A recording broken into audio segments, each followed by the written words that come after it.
Bonjour à tous, ça me fait plaisir de vous retrouver et enregistrer cette petite vidéo et passer ce temps avec vous.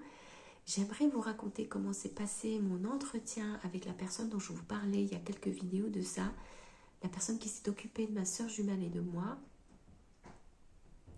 Et on a eu un entretien de 2 heures où j'ai eu vraiment, j'étais très contente de pouvoir lui raconter la fin de vie de ma soeur parce qu'il n'avait pas eu de nouvelles.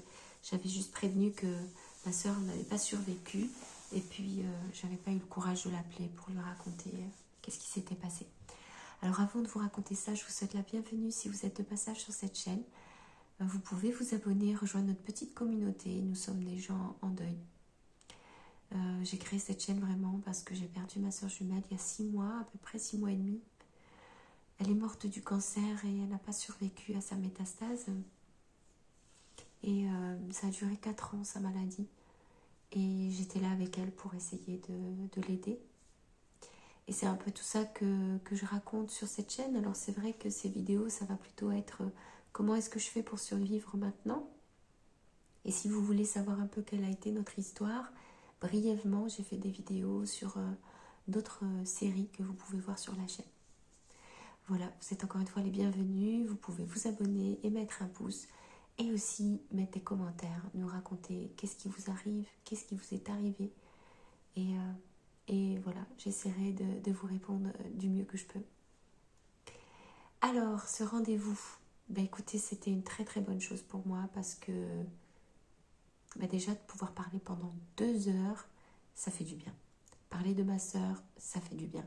Parler à quelqu'un d'aussi intelligent, d'aussi compétent, de quelqu'un qui comprend tout, ça c'est vraiment chouette. Et enfin, quelqu'un qui vous a connu, qui a connu votre sœur, qui a parlé à votre sœur de façon très intime parce que il faisait des séances tous les deux par visioconférence. C'est encore mieux parce qu'il sait de quoi il parle, parce qu'il vous répond en fait. Et par contre, ce qui a été très dur pour moi, c'est que il a confirmé des choses que je sais, que je vais vous dire. Alors certains d'entre vous, vous allez me dire, mais c'est fou de dire des choses aussi directes que ça. Et pourtant, c'est vrai. Ma sœur a bel et bien été euthanasiée. Pas par sa volonté, pas par la mienne. Et c'est même le contraire. Elle a tout fait pour que ça n'arrive pas, pour qu'on la laisse vivre avec sa maladie, avec son handicap. En gros, pour ceux qui sont dans la philosophie spirituelle, ils comprendront, vivre avec son karma. Affronter ce qu'elle avait à affronter dans cette vie. Et en fait, ils n'ont pas du tout accepté qui eux, hein. C'est l'hôpital, les médecins, les infirmières, l'HAD. Pendant 1 an et 1 mois, on a subi, ma sœur et moi, du harcèlement moral pour qu'elle aille en soins palliatifs et qu'elle accélère sa fin de vie. Ce que nous avons refusé. Et puis, quand elle a demandé à avoir des séances kiné qui étaient totalement encouragées par son médecin et par sa propre kiné, etc., ça a été refusé. Et tout simplement, c'est comme ça qu'elle est partie. Parce que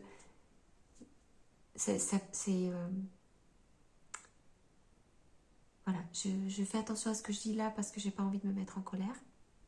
C'est difficile de ne pas se mettre en colère. En fait, pourquoi je vous raconte ça maintenant? Pourquoi est-ce que je vous parle du fait qu'elle était euthanasiée? Parce que oui, je le sais bien, évidemment que je le sais.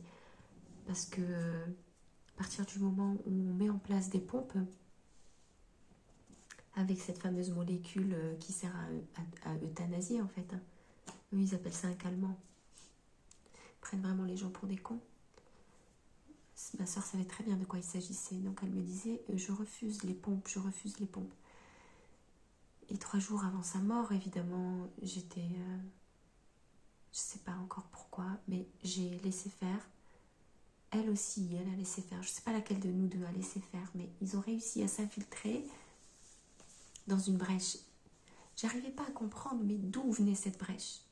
Ma soeur et moi, on était persuadés qu'on ne voulait pas ce système de pompe pour prendre la morphine, et encore moins pour prendre un sédatif.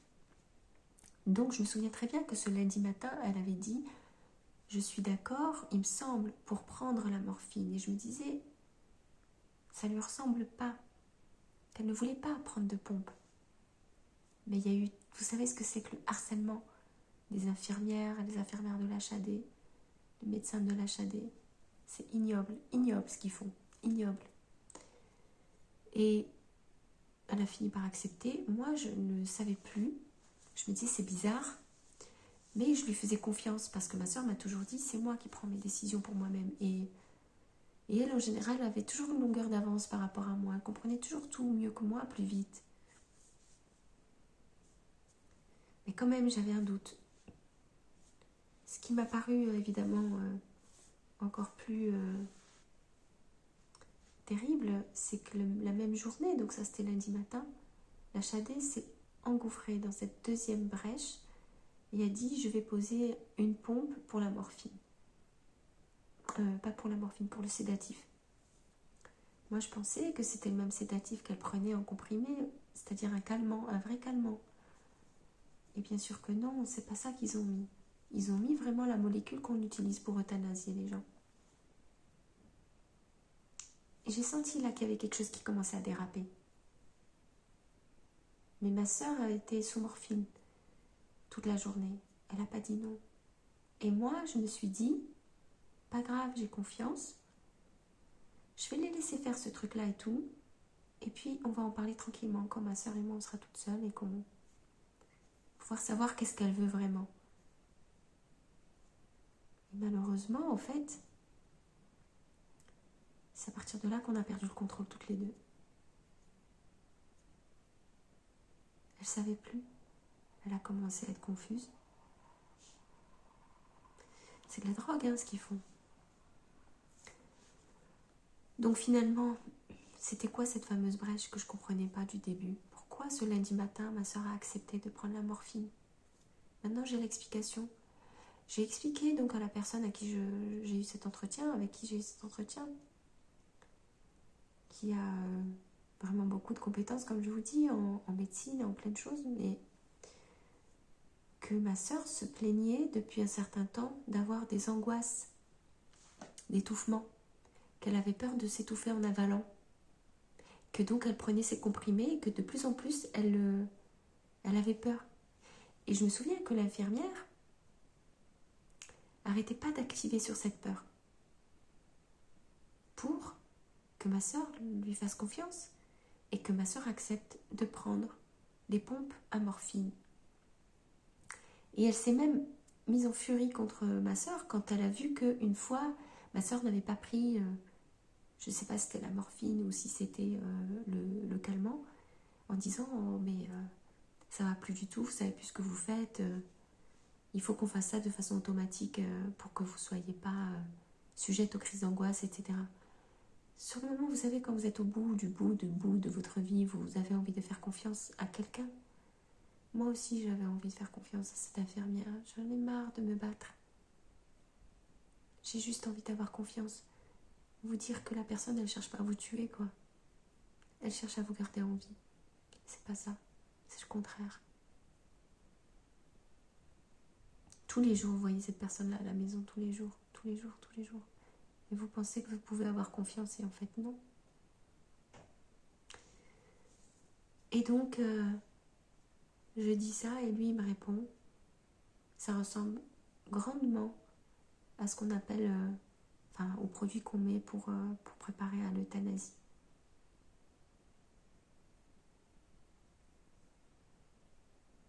Les gens qui se plaignent d'étouffement, de manquer d'oxygène. Je dis, mais oui, je comprenais pas ma sœur, c'était pas du tout son habitude, elle me demandait d'ouvrir la porte en grand, qu'elle manquait d'oxygène.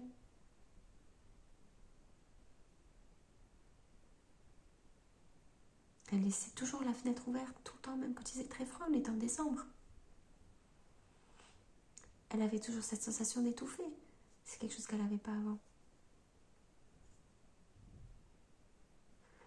Voilà, la brèche, elle était là. C'est qu'elle avait déjà perdu une partie de sa force qu'elle avait, de sa sécurité, d'être certaine de vivre. Parce que quand je lui ai parlé, il me dit, c'est très simple, quand quelqu'un se projette dans le futur, ça indique vraiment qu'il n'est pas prêt à partir. Et je ne parle pas juste d'une projection, quand je sortirai de l'hôpital, on ira manger dans tel restaurant, encore que c'est quand même une projection, mais non, ma soeur là, elle avait acheté par internet un fauteuil et d'autres, une lampe, un lampadaire, des choses comme ça, pour installer son nouvel appartement qu'elle devait avoir le 13 décembre, qu'elle n'a pas eu parce que, pardon, mais la mairie lui a proposé un appartement au premier étage sans ascenseur, alors que, voilà, une situation de handicap, parce qu'ils se sont trompés, parce qu'ils ne sont pas fait attention, parce que je sais pas quoi. Donc ça aussi, ça n'a pas aidé, hein. Franchement, ça n'a pas aidé du tout à ce que ma sœur se sente en confiance et soutenue. Mais il était prévu qu'elle ait un logement social pour elle, toute seule. Et donc elle se projetait, puisqu'en décembre, elle a acheté les meubles en question. Donc elle avait déjà prévu avec quelle équipe allait venir s'occuper d'elle, comment ça allait se passer. Donc non, elle n'était pas prête à mourir. Et ça, c'est quand elle avait encore ses capacités, quand elle n'était pas encore droguée par derrière, quoi. Et donc la brèche, elle était là. Et donc ces personnes-là,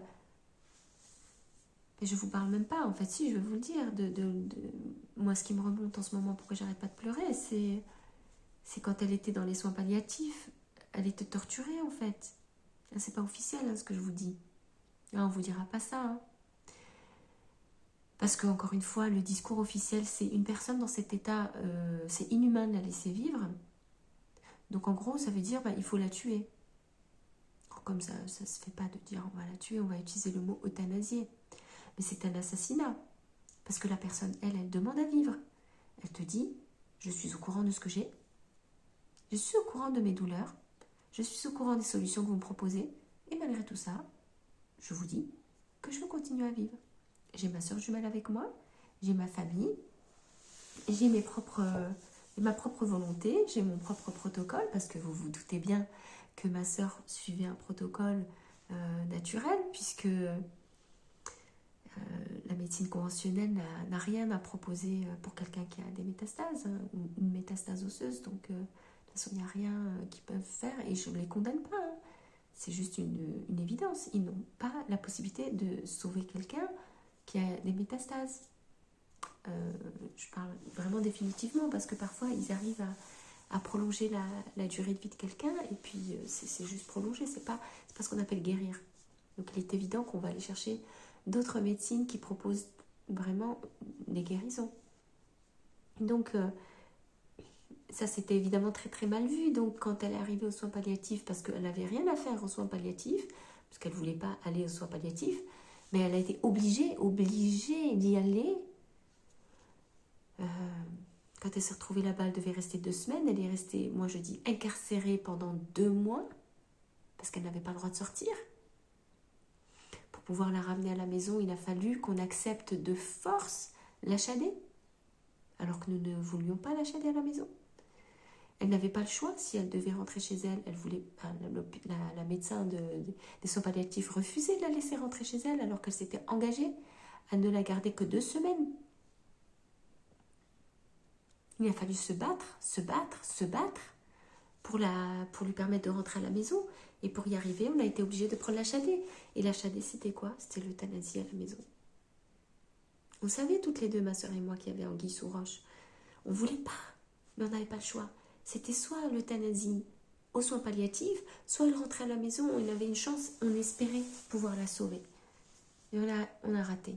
Alors vous qui me voyez, il y a certains d'entre vous, et ce serait normal qui êtes sceptiques, qui vous dites « Ah, mais voyez, elle n'a pas suivi de traitement conventionnel, donc évidemment qu'elle est morte. » Que nenni.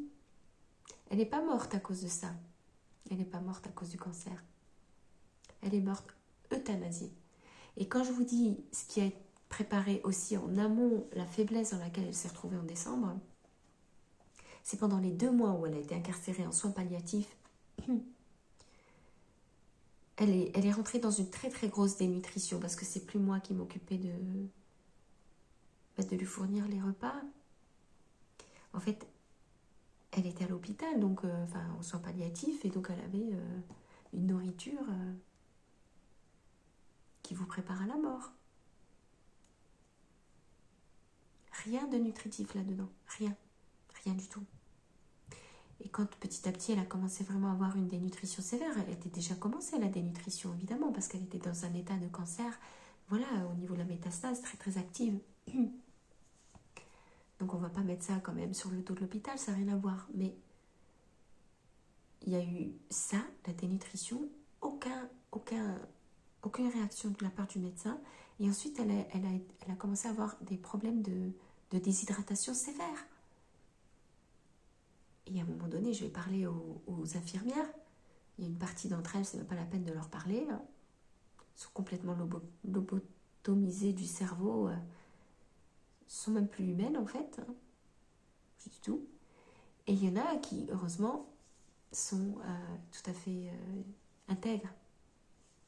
Me disent, mais évidemment qu'il faut en parler au médecin. Je comprends pas qu'elle n'ait pas déjà mis en place tout le programme qu'on a de renutrition et puis pour réhydrater quelqu'un en urgence.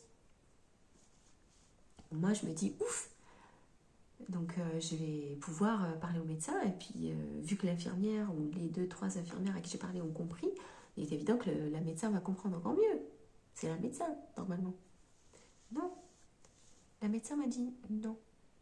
Elle m'a sorti des salades monumentales qui voulaient dire « Votre sœur est mourante, nous voulons qu'elle meure, nous voulons accélérer sa mort, donc nous allons laisser devant nos yeux se dégrader son état jour après jour jusqu'à ce que ça devienne intolérable pour elle et qu'elle n'ait qu'une envie, c'est de mourir. Parce que c'est mieux pour elle. C'est pour son bien. » Vous vous rendez bien compte que ces paroles n'ont jamais été dites. Hein. C'est moi qui vous donne ces paroles. Quand même pas dire les choses. Mais voilà ce que moi, et je peux vous assurer que je suis sûre d'avoir raison, j'ai entendu avec tous les bobards que la médecin m'a dit pour m'expliquer pourquoi c'était pas possible. Pourquoi ça n'en valait pas la peine, elle a même utilisé ces mots-là, ça n'en valait pas la peine d'essayer. Et moi je lui disais, mais vous vous rendez bien compte qu'on va le faire de toute façon. On va essayer de la nourrir, on va essayer de l'hydrater. On va quand même le faire, même si vous ne voulez pas le faire. Ça serait tellement mieux si vous nous aidiez. Mais enfin, on est dans un hôpital, on est censé trouver de l'aide pour la survie des humains, pas le contraire. Donc j'ai vu ma sœur se dégrader devant moi. Même les infirmières, je me rappelle, étaient... Elle pouvait plus sortir un mot. Quand elle venait pour mettre de la crème sur la peau de ma sœur qui était totalement desséchée, elle regardait ça en se disant mais mon Dieu, pourquoi? Ce que je veux vous dire, c'est que si quelqu'un doit mourir, il va mourir de toute façon. Mais pourquoi le torturer? Lui faire souffrir de la faim et de la soif? Pourquoi? Pourquoi faire ça? Pendant 2 mois? C'est pas rien, 2 mois, c'est très très long. Et puis vous avez une personne de 46 ans qui est devant vous, c'est pas une personne âgée. Elle a une vitalité incroyable.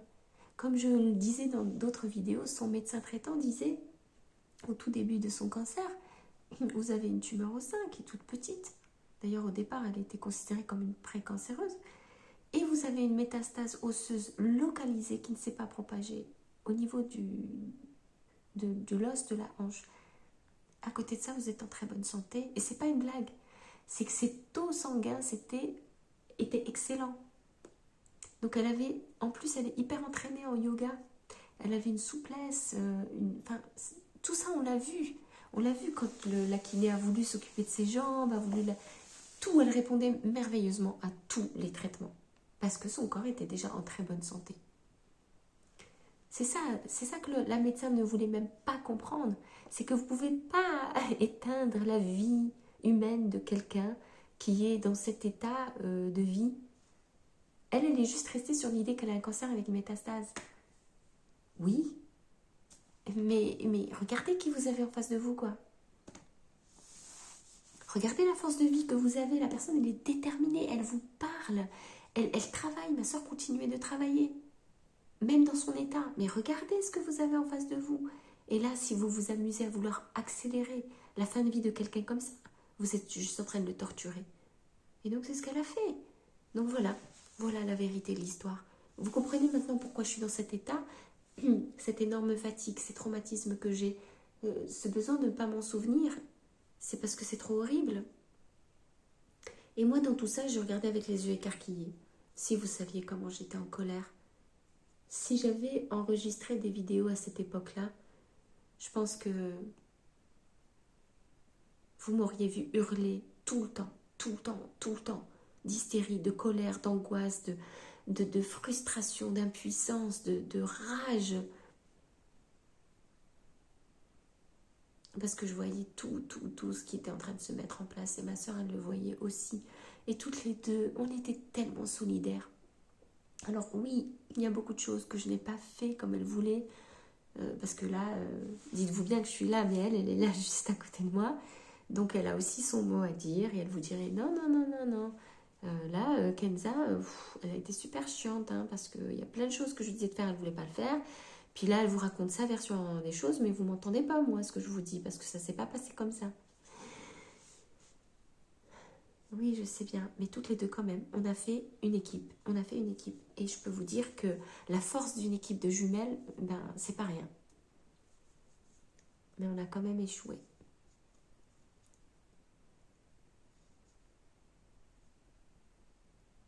On a quand même échoué. Euthanasiée, ma sœur a été euthanasiée. Alors qu'elle avait la force de vivre. Et qu'elle se projetait sur l'avenir. Et qu'elle avait les conditions pour y arriver. Notamment moi. Et ma mère. Et un logement social qui allait arriver, qui allait nous permettre de quitter la maison dans laquelle on s'était installés toutes les deux, pour lui permettre d'avoir son appartement et moi mon appartement, qu'elle puisse retrouver son autonomie, son intégrité, sa souveraineté toute seule, quoi. Tout en étant juste à côté, parce qu'on était dans la même rue, on devait être dans la même rue. Assassinés. Pour moi, je trouve que ces gens-là, à partir du moment où on a eu le médecin-chef, là, de l'hôpital qui a donné ses directives de cette fille doit mourir en soins palliatifs et le plus vite possible. Le harcèlement s'est mis en place pendant 1 an et 1 mois, qui a suivi avec le deuxième médecin de l'hôpital, puis les soins palliatifs, puis l'HAD, je veux dire, puis les soins palliatifs et encore l'HAD jusqu'à l'euthanasie. Ça a été un cauchemar. Ce sont des assassins, ces gens-là.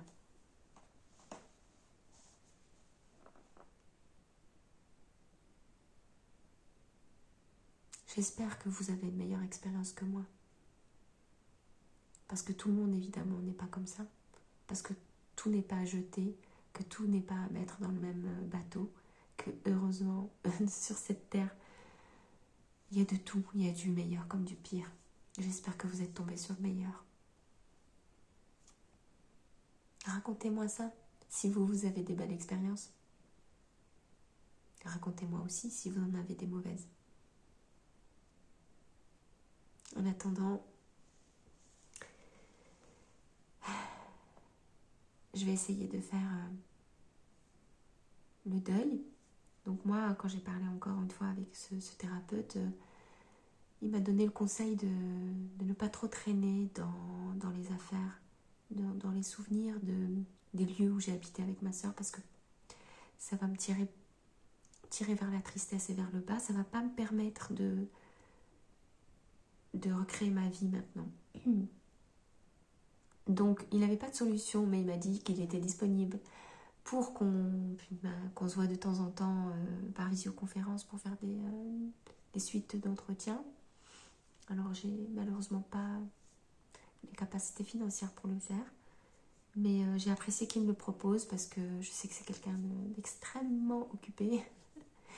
Vous imaginez pas à quel point, et qui m'offre ce temps-là, c'est vraiment hyper gentil, quoi. Hyper gentil. Donc le deuil, ben, il va falloir que... Voilà, comme il disait le docteur Christophe Forêt, c'est un processus qui se fait tout seul. La cicatrisation, elle se fait d'elle-même. Mais après, par contre,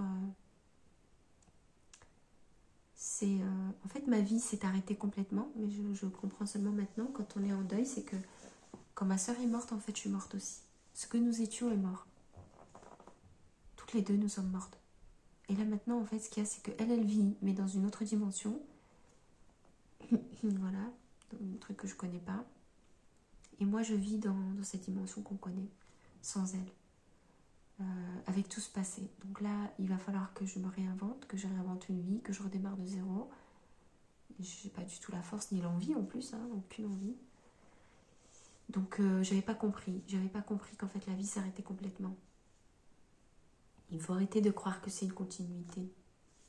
Là, je vous parle pas d'un petit deuil, hein. Encore, je sais, vous allez me dire, il n'y a pas de petit deuil. Ben, si, il y a quand même une hiérarchie dans les deuils.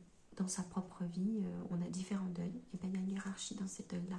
Il y en a qui vous rendent très triste, qui vous accompagnent toute une vie, mais vous vivez très bien. Et puis il y en a comme celui-là, là, qui mettent un point final à votre vie, et qui vous demandent de recommencer. Je sais pas du tout comment je vais faire, sincèrement. Alors là, je sais pas du tout comment je vais faire ça. Voilà un peu la fin de la vidéo du jour. Alors, encore une fois, prenez soin de vous si c'est possible. Trouvez des idées pour vous aérer la tête, faire des choses qui vous font du bien. Et puis, encore une fois, abonnez-vous si vous avez envie de rejoindre notre petite communauté. Et vous êtes les bienvenus, vraiment. Et un petit pouce sur la vidéo. Et je vous dis à très vite pour une prochaine.